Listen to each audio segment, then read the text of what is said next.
बच्चों, आज हम लेखक जैनेंद्र कुमार द्वारा रचित बाजार दर्शन पाठ का अध्ययन करेंगे। पाठ को समझने से पहले लेखक को जानना जरूरी हो जाता है, उनके विचारों से अवगत होना जरूरी हो जाता है, तभी हम पाठ को अच्छी प्रकार से भली प्रकार से समझ सकते हैं। तो सबसे पहले आपको लेखक श्री जैनेंद्र कुमार जी के बारे में बताया जाएगा।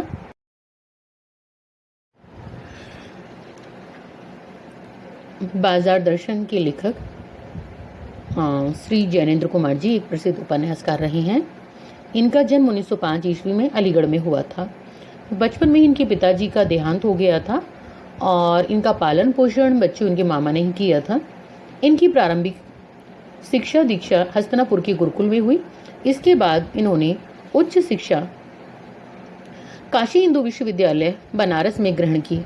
1921 ईस्वी में गांधी जी के प्रभाव के कारण इन्होंने पढ़ाई छोड़कर असहयोग आंदोलन में भाग लिया। अंत में ये स्वतंत्र रूप से लिखने लगे। इनकी साहित्य सेवा के कारण 1984 ईस्वी में इन्हें भारत भारती सम्मान से अलंकृत किया गया। भारत सरकार ने इन्हें पद्म भूषण से भी सम्मानित किया। इन्हें साहित्य अकादमी पुरस्कार भी प्राप्त हुआ। इनका देहांत सन 1990 में दिल्ली में हुआ। बात करते हैं इनकी रचनाओं की, तो इन्होंने बहुत सी उपन्यास, कहानी, निबंध संग्रह आदि लिखे हैं। उपन्यासों की बात करें तो परख, अनाम, स्वामी, सुनीता, त्यागपत्र, कल्याणी, जयवर्धन, मुक्तिबोध इन्होंने लिखे हैं। कहानी में इनका संग्रह वातायन, एक रात, दो चिड़ियां, फांसी, नीलम देश की राजकन्या, पाजेब आदि प्रमुख हैं। निबंध संग्रह में इन्होंने प्रस्तुत प्रश्न, जड़ की बात, पूर्वोदय, साहित्य का श्रेय और प्रेय, सोच विचार, समय और हम आदि लिखे हैं। अगर इनकी भाषा शैली पर ध्यान दिया जाए तो जैनेंद्र जी की भाषा शैली अत्यंत सरल, सहज व भावानुकूल है, जिसमें तत्सम शब्दों का प्रयोग बहुलता से हुआ है, परंतु तद्भव और उर्दू फारसी भाषा के शब्दों का प्रयोग अत्यंत सहजता के साथ इन्होंने किया है। जैनेंद्र जी हिंदी कथा साहित्य में प्रेमचंद के बाद सबसे महत्वपूर्ण कथाकार के रूप में प्रतिष्ठित हुए। इन्होंने अपने उपन्यासों व कहानियों के माध्यम से हिंदी में एक सशक्त मनोवैज्ञानिक कथाधारा का प्रवर्तन किया। जैनेंद्र की पहचान अत्यंत गंभीर चिंतक के रूप में रही है। इन्होंने सरल व अनौपचारिक शैली में समाज, राजनीति, अर्थनीति एवं दर्शन से संबंधित गहन प्रश्नों को सुलझाने की कोशिश की है। ये गांधीवादी विचारधारा से प्रभावित थे। इन्होंने गांधीवादी चिंतन, दृष्टि का सरल व सहज उपयोग जीवन जगत से जुड़े प्रश्नों के संदर्भ में किया है। ऐसा उपयोग बच्चों अन्यत्र दुर्लभ है। इन्होंने गांधीवादी सिद्धांतों जैसे सत्य, अहिंसा, आत्मसमर्पण आदि को अपनी रचनाओं में मुख्य रूप से अभिव्यक्त किया है। बाजार दर्शन पाठ की आपको एक एनिमेटेड फिल्म दिखाई जाएगी, जो कि बहुत ही खूबसूरत तरीके से बाजार की उपभोक्तावाद संस्कृति को उजागर करती है। किंतु उससे पहले मैं आपको पाठ में क्या दर्शाया गया है, पाठ का मकसद क्या है, इस निबंध का उद्देश्य क्या है, आपको बताना पसंद करूंगी। बच्चों, बाजार दर्शन निबंध में गहरी वैचारिकता व साहित्य के सुलभ लालित्य का संयोग मिलेगा आपको। कई दशक पहले लिखा गया यह लेख आज भी उपभोक्तावाद व बाजारवाद को समझाने में बेजोड़ है। जैनेंद्र जी अपने परिचितों, मित्रों से जुड़े हुए अनुभव बताते हुए स्पष्ट करते हैं कि बाजार की जादुई ताकत मनुष्य को अपना गुलाम बना लेती है। यदि हम अपनी आवश्यकताओं को ठीक ठीक समझकर बाजार का उपयोग करें तो उसका लाभ उठा सकते हैं। इसके विपरीत बाजार की चमक दमक में फंसने के बाद हम असंतोष, तृष्णा और ईर्ष्या से घायल होकर सदा के लिए बेकार हो सकते हैं। लेखक ने कहीं दार्शनिक अंदाज में तो कहीं किस्सा गो शैली में अपनी बात समझाने की कोशिश की है। इस क्रम में उन्होंने न केवल बाजार का पोषण करने वाले अर्थशास्त्र को अनीति शास्त्र बताया है, बल्कि उपभोक्तावाद संस्कृति के ऊपर एक प्रश्न चिन्ह भी लगाया है। सबसे पहले लेखक अपने मित्र की कहानी से इस पाठ को शुरू करता है कि उनका मित्र बाजार में गया था, मामूली चीज लेने गया था, लेकिन जब वापस आया तो बहुत सारे बंडलों के साथ वो लौटा। पूछने पर उसने अपनी पत्नी को दोषी बताया। आज भी ऐसी बहुत सारी बातें इसमें बताई गई हैं। एक चूरन वाले का भी इसमें जिक्र आया है। कारण बताया गया है कि बाजार का आकर्षण किस तरह से लोगों को लुभा देता है और लोग इस जाल में फंस जाते हैं। इसमें क्या होता है कि जिस चीज की आवश्यकता नहीं होती उस चीज को खरीद कर ले आते हैं। दूसरे में लेखक ने बताया है कि उसका मित्र एक बाजार गया था कुछ सामान खरीदने के लिए, लेकिन शाम को खाली हाथ लौटा। पूछने पर बताया कि बाजार में सब कुछ लेने योग्य था, परंतु कुछ भी नहीं ला पाया। एक वस्तु का लेने का मतलब है दूसरी वस्तु छोड़ देना। तो इसमें लेखक यह कहना चाहता है कि अगर आपको अपनी चाह का पता ही नहीं है कि आपको चाहे क्या, किस चीज की आपको जरूरत है, तो सब ओर से सारी चाह आपको घेर लेती है। ऐसे में कोई भी परिणाम नहीं निकलता। इसलिए बाजार क्या है? रूप का जादू है। बहुत सारी बातों को बताते हुए इन्होंने क्या बताया है कि भाई जो लोग चीजों को खरीदने के लिए जाते हैं और बिना सोचे समझे वस्तु खरीद लेकर आ जाते हैं, वो चीजें क्या होती हैं, बाजार का जादू उतरने के उपरांत आपको फायदा नहीं पहुंचाती, बल्कि खलल ही डालती हुई प्रतीत होती है। इससे केवल स्वाभिमान और अभिमान बढ़ता है। इस जादू से बचने का एकमात्र उपाय यह है कि बाजार जाते समय खाली मन से ना जाओ। मन में लक्ष्य रखो कि हमें क्या खरीदना है। मन में लक्ष्य होगा तो बाजार का आनंद आएगा, वह आपसे कृतार्थ होगा। बाजार की जो असली कृतार्थता है वह आवश्यकता के समय काम आना है। मन खाली रखने का मतलब मन बंद नहीं करना है। शून्य होने का अधिकार बस परमात्मा का होता है, जो कि सनातन भाव से संपूर्ण है। मनुष्य अपूर्ण है। मनुष्य इच्छाओं का निरोध नहीं कर सकता। लोभ को जीतना नहीं है, बल्कि लोभ की जीत है। इसलिए हमें क्या करना है कि जब बाजार जाते हैं तो सोच विचार कर जाएं क्या खरीदना है, उन्हीं चीजों को खरीदना चाहिए। इसी के अंतर्गत वह एक छोटा सा उदाहरण देता है कि भाई एक चूरन वाला होता है, उसका नाम भगत जी है। वो लंबे समय से चूरन बेच रहे थे। चूरन वाले उनका सरनाम रख दिया गया था। प्रतिदिन 6 आने के पैसे से अधिक नहीं कमाते थे, और जब उनके 6 आने पूरे हो जाते थे तो वो अपना बाकी का चूरन बच्चों में क्या करते थे, बांट देते थे। वे अपना चूरन थोक व्यापारी को नहीं देते थे, ना ही पेशगी कोई ऑर्डर लेते थे। 6 आने पूरे होने पर वे बचा हुआ चूरन बच्चों को मुफ्त में बांट दिया करते थे और हमेशा स्वस्थ और खुश रहते थे। उनके ऊपर बाजार का जादू नहीं चल सकता था। वे निरक्षर थे, बड़ी बड़ी बातें जानते नहीं थे, उनका मन अडिग रहता था। तो लेखक का क्या मानना है? निष्कर्ष ये निकलता है कि बाजार जो होता है वो मनुष्य के लिए है, लेकिन मनुष्य उस बाजार को सार्थकता प्रदान करता है। कब करता है? जब वो अपनी जरूरत को पहचान लेता है, उसके अनुसार ही खरीदारी करता है। जो केवल परचेजिंग पावर के बल पर बाजार को व्यंग दे जाते हैं, वे ना केवल बाजार से लाभ उठा सकते हैं और ना उस बाजार को सच्चा लाभ दे सकते हैं। वे लोग बाजार का बाजारूपन बढ़ाते हैं, केवल वे कपट को बढ़ाते हैं, जिससे कि सद्भाव घटता है। सद्भाव नष्ट होने से ग्राहक और बेचक रह जाते हैं। वे एक दूसरे को ठगने की घात में लगे रहते हैं। ऐसे बाजारों में व्यापार नहीं, शोषण होता है। कपट सफल हो जाता है तथा बाजार मानवता के लिए विडंबना बन जाते हैं। और जो ऐसे बाजार का पोषण करता है, जो उसका शास्त्र बना हुआ है, वह अर्थशास्त्र सरासर औंधा है, मायावी शास्त्र है, अनीति शास्त्र है। धन्यवाद।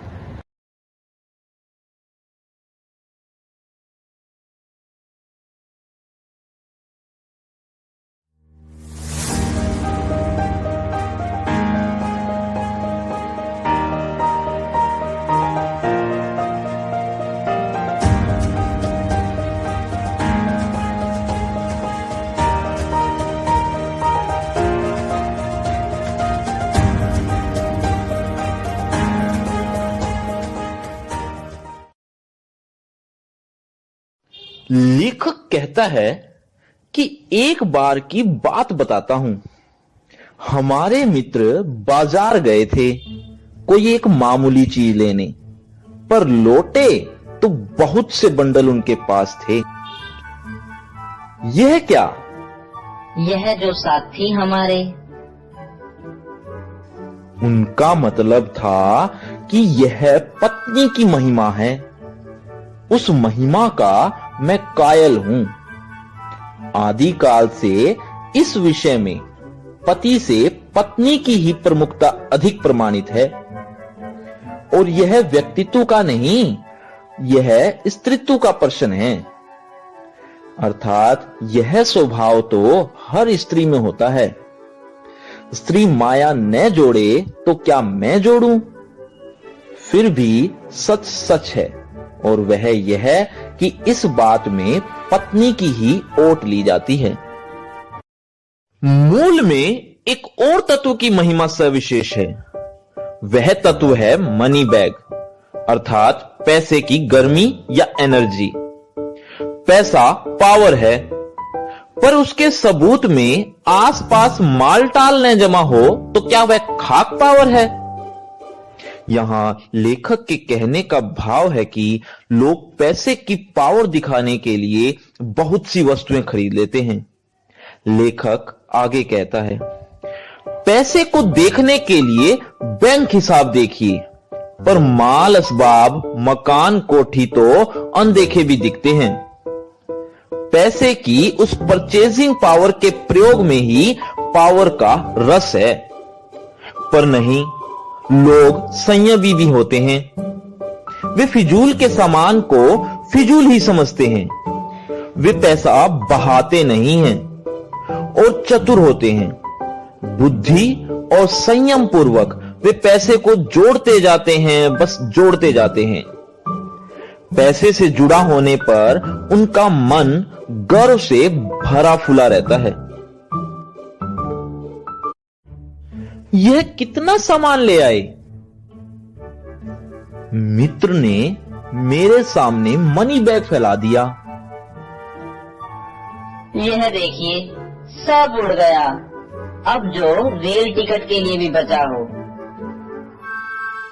मैंने तब तय माना कि और पैसा होता तो और सामान आता। वह सामान जरूरत की तरफ देखकर नहीं आया, अपनी परचेजिंग पावर के अनुपात में आया है। लेकिन ठहरिए, इस सिलसिले में एक और भी महत्व का तत्व है जिसे नहीं भूलना चाहिए। उसका भी इस कर्तव्य में बहुत कुछ हाथ है। वह महत्व है बाजार। यह इतना कुछ बिना कारण ले आए?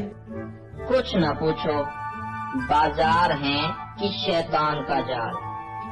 ऐसा सजा सजा कर माल रखते हैं कि बेहया ही हो जो न फंसे।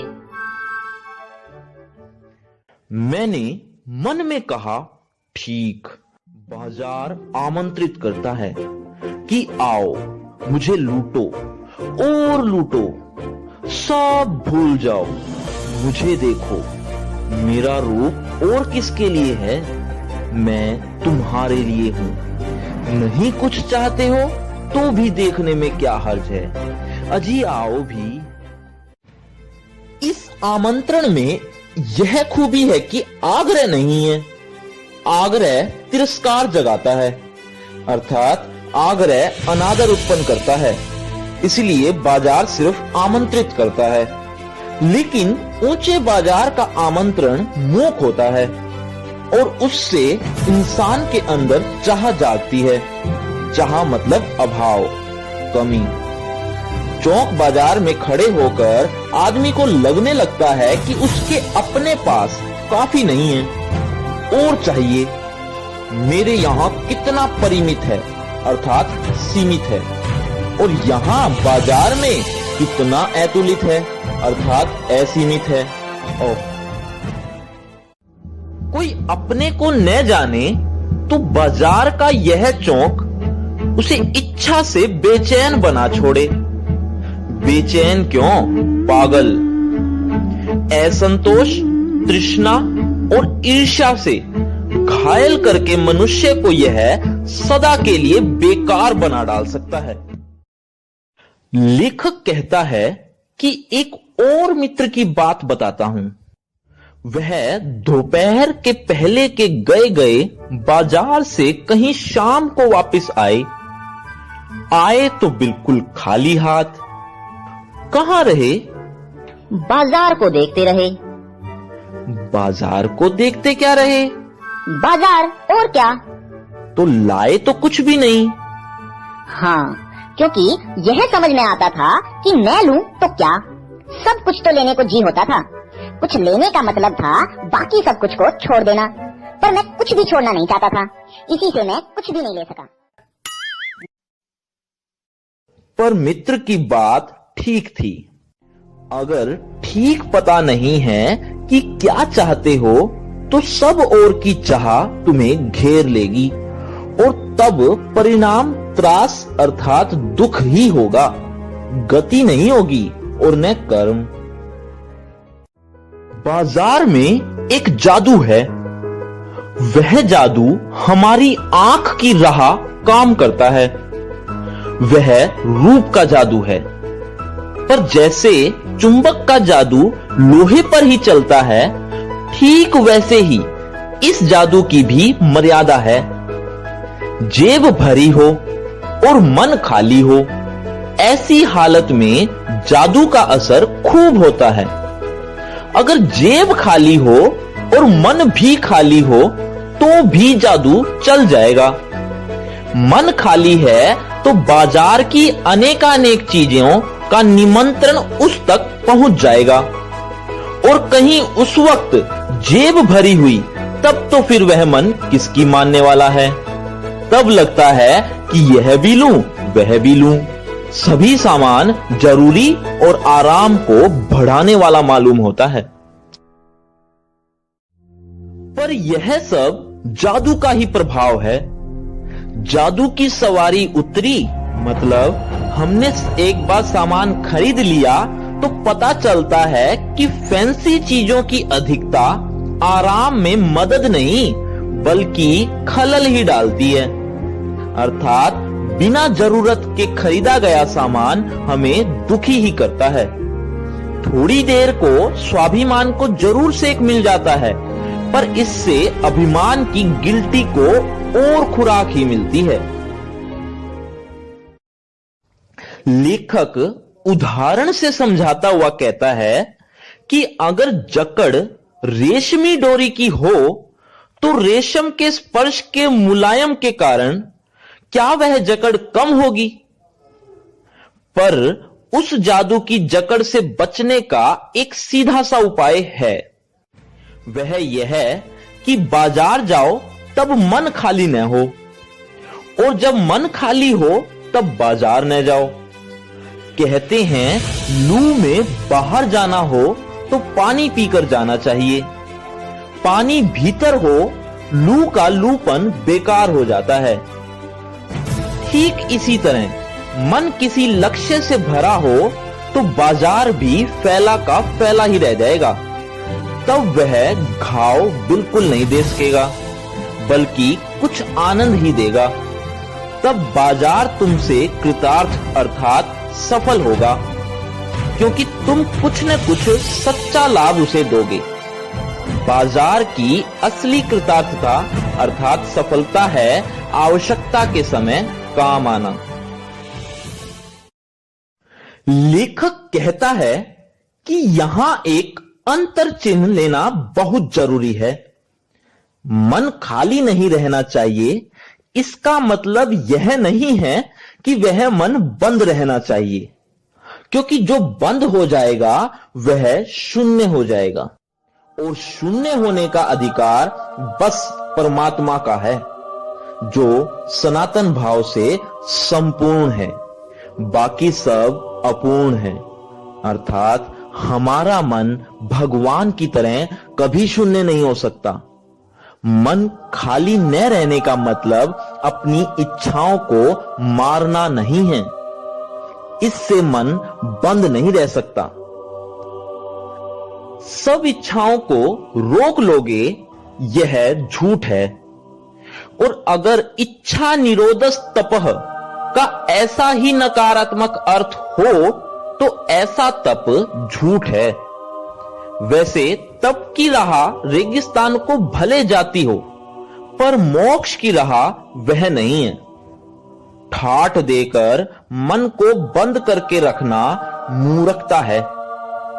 लोभ का जीतना यह नहीं है कि जहां लोभ होता है यानी मन में, वहां नकार हो। अर्थात किसी वस्तु को खरीदने की इच्छा होते हुए भी अगर इंसान जिद करता है कि वह मुझे नहीं चाहिए, तो यह तो लोभ की ही जीत है और इंसान की हार। आंख अपनी फोड़ डाली तब लोभनीय दर्शन से बचे तो क्या हुआ? ऐसे क्या लोभ मिट जाएगा? और कौन कहता है कि आंख फूटने पर कोई भी रूप दिखना बंद हो जाएगा, अर्थात लालच बंद हो जाएगा? आंखें बंद कर डालने की कोशिश तो अच्छी नहीं, वह एकारत है। यह तो हठ वाला योग है। शायद हठ ही हठ है, योग नहीं है। इससे मन कमजोर भले हो जाए और पीला और अशक्त जैसे विद्वान का ज्ञान, वह मुक्त ऐसे नहीं होता। इससे हमारा मन व्यापक की जगह संकीर्ण और विराट की जगह क्षुद्र अर्थात छोटा होता है। इसलिए उसका रोम रोम मूंद कर बंद तो मन को नहीं करना चाहिए। वह मन पूर्ण कब है? हम में पूर्णता होती तो परमात्मा से अलग हम महाशून्य ही न होते, अर्थात हम ही भगवान होते। अपूर्ण है, शायद इसी से हम हैं, अर्थात इंसान हैं। सच्चा ज्ञान सदा इसी अपूर्णता के बोध को हम में गहरा करता है। नेक कर्म सदा इस अपूर्णता की स्वीकृति के साथ होता है, अर्थात सच्चा ज्ञान हमारे अंदर तभी आता है जब हम ये सोचते हैं कि हम अपूर्ण हैं, अधूरे हैं। अगर हम ये सोचें कि हम तो पूर्ण हैं या हमें सब कुछ आता है, तो हम नेक काम नहीं कर सकेंगे। अतः उपाय कोई वही हो सकता है जो जबरदस्ती अपने मन को रोकने को न कहे, जो मन को भी इसीलिए सुने क्योंकि वह बेकार में हमें प्राप्त नहीं हुआ। हां, मन मानेपन की छूट मन को न हो, क्योंकि वह अखिल का अंग है, खुद कुल नहीं है। लेखक कहता है कि पड़ोस में एक महानुभाव रहते हैं जिनको लोग भगत जी कहते हैं। चूरण बेचते हैं। यह काम करते न जाने उन्हें कितने बरस हो गए हैं, लेकिन किसी एक भी दिन चूरण में उन्होंने 6 आने से ज्यादा नहीं कमाए।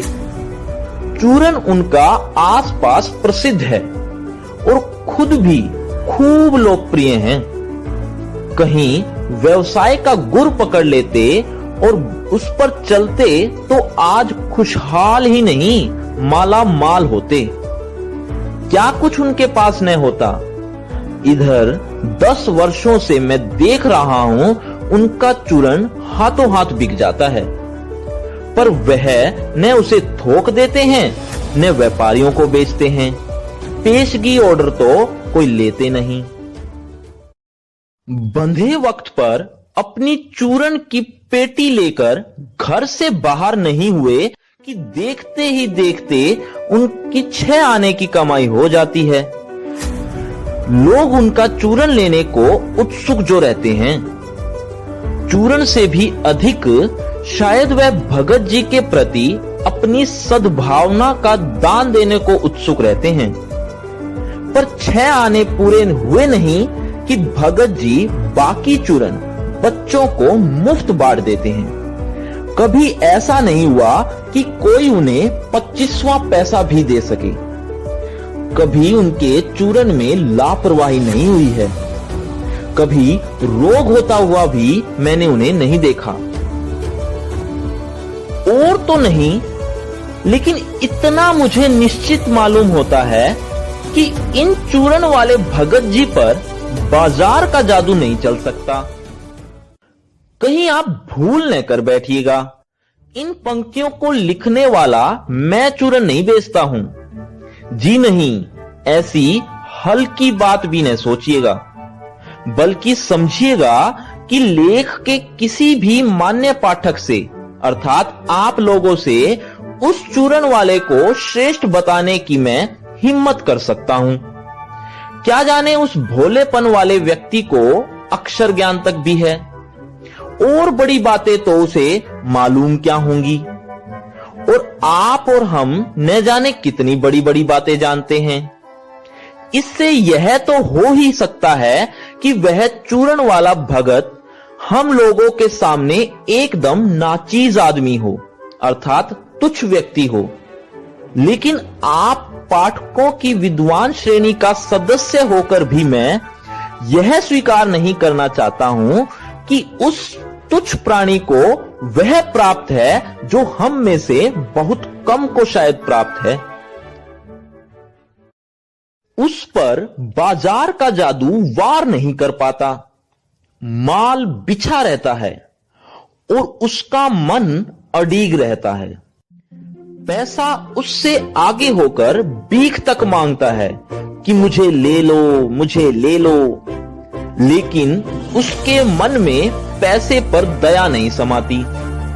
वह निर्मम व्यक्ति पैसे को अपने उस गर्व में बिलखता ही छोड़ देता है। ऐसे आदमी के आगे क्या पैसे की व्यंग्य शक्ति कुछ भी चलती होगी? क्या वह शक्ति कुंठित सी रहकर सलज ही नहीं रह जाती होगी? पैसे की व्यंग्य शक्ति की सुनिए, वह दारुण है, अर्थात भयंकर है। मैं पैदल चल रहा हूं कि पास ही धूल उड़ाती निकल गई मोटर।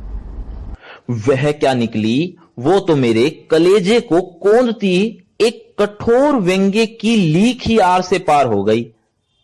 जैसे किसी ने आंखों में अंगुली देकर दिखा दिया हो कि देखो, उसका नाम है मोटर और तुम उससे वंचित हो।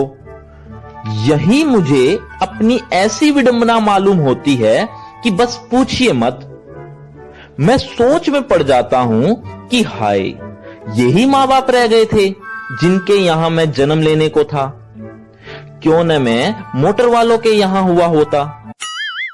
उस व्यंग्य में इतनी शक्ति है कि छोटी सी बात में मुझे अपने सगों के प्रति कृतघ्न कर देती है। लेकिन क्या लोक वैभव की यह व्यंग्य शक्ति उस चूरन वाले अकिंचित कर अर्थात न चिंता करने वाले मनुष्य के आगे चूर चूर होकर न रह जाती होगी? चूर चूर क्यों, बल्कि कहो पानी पानी।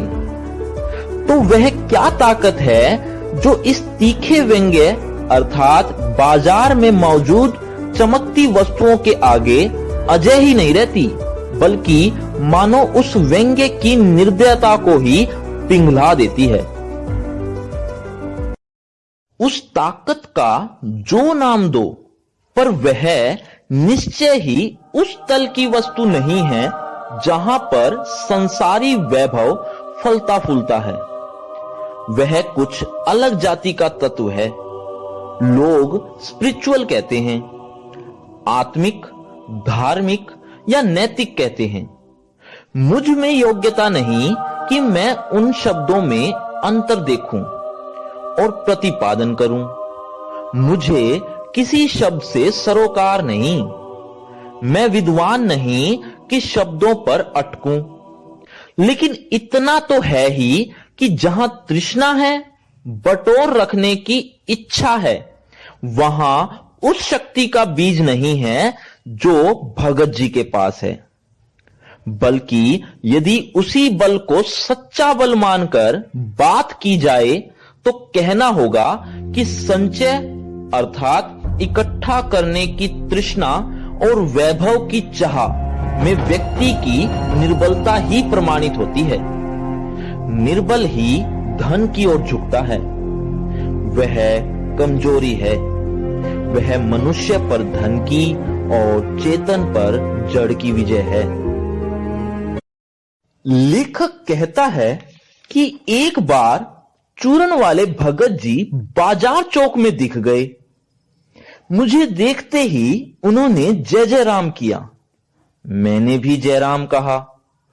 उनकी आंखें बंद नहीं थी और न उस समय वह बाजार को किसी भांति कोस रहे मालूम होते थे।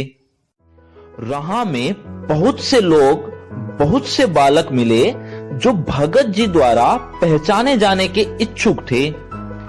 भगत जी ने सबको हंसकर ही पहचाना, सबका अभिवादन लिया और सबको अभिवादन किया।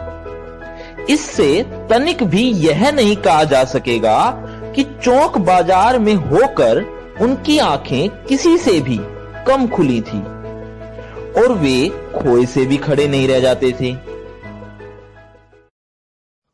तरह तरह के बढ़िया माल से बाजार भरा पड़ा है। उस सब के प्रति द्वेष अर्थात नफरत इस भगत के मन में नहीं है। मानो इस समूचे माल के प्रति भी उनके मन में आशीर्वाद हो सकता है। विद्रोह नहीं, प्रसन्नता ही है। क्यों? क्योंकि कोई खालीपन भीतर नहीं है। लेखक कहता है कि देखता हूं कि खुली आंख, मग्न और संतुष्ट होकर भगत जी बाजार में से चलते जाते हैं। रास्ते में बड़े बड़े फैंसी स्टोर पड़ते हैं पर पड़े रह जाते हैं। कहीं भी भगत जी नहीं रुकते हैं तो एक छोटी सी पंसारी की दुकान पर रुकते हैं। वहां दो चार अपने काम की चीज ली और फिर चले आते हैं। बाजार में हठपूर्वक विमुखता उनमें कतई नहीं है।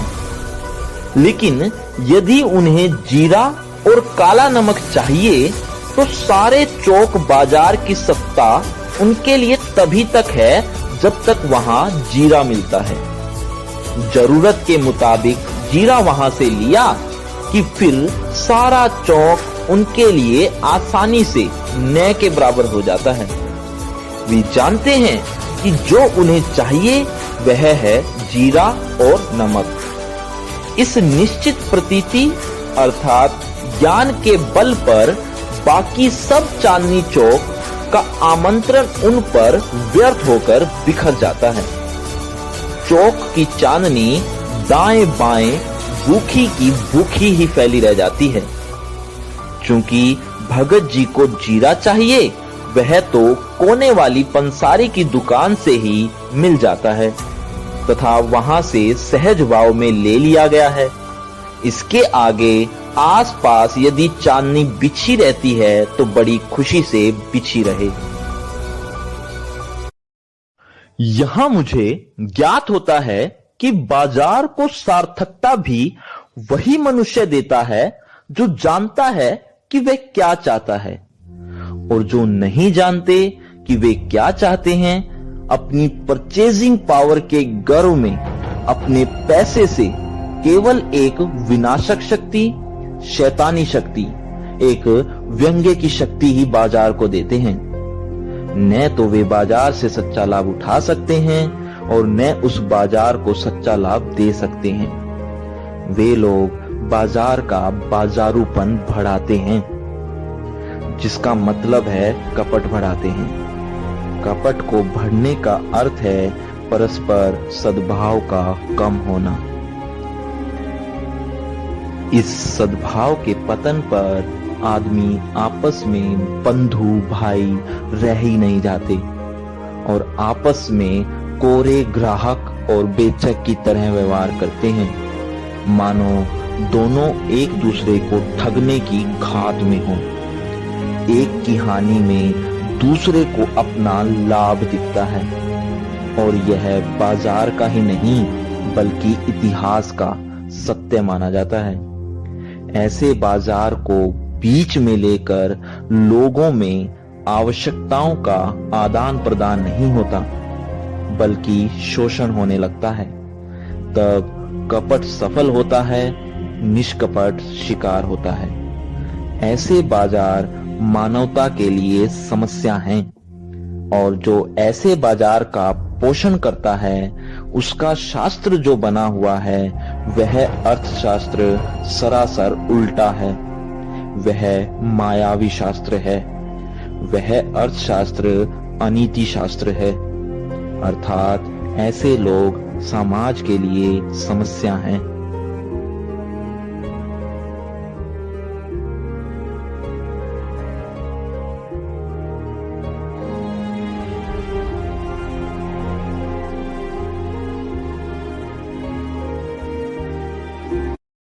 और एक आखिरी बात, इस चैनल को सब्सक्राइब करने के बाद भी आपको इस चैनल के वीडियो देखने को नहीं मिल रहे या कम मिल रहे हैं, तो सब्सक्राइब बटन के साथ इस बेल आइकन को दबा दीजिए। आपकी यह समस्या दूर हो जाएगी। धन्यवाद।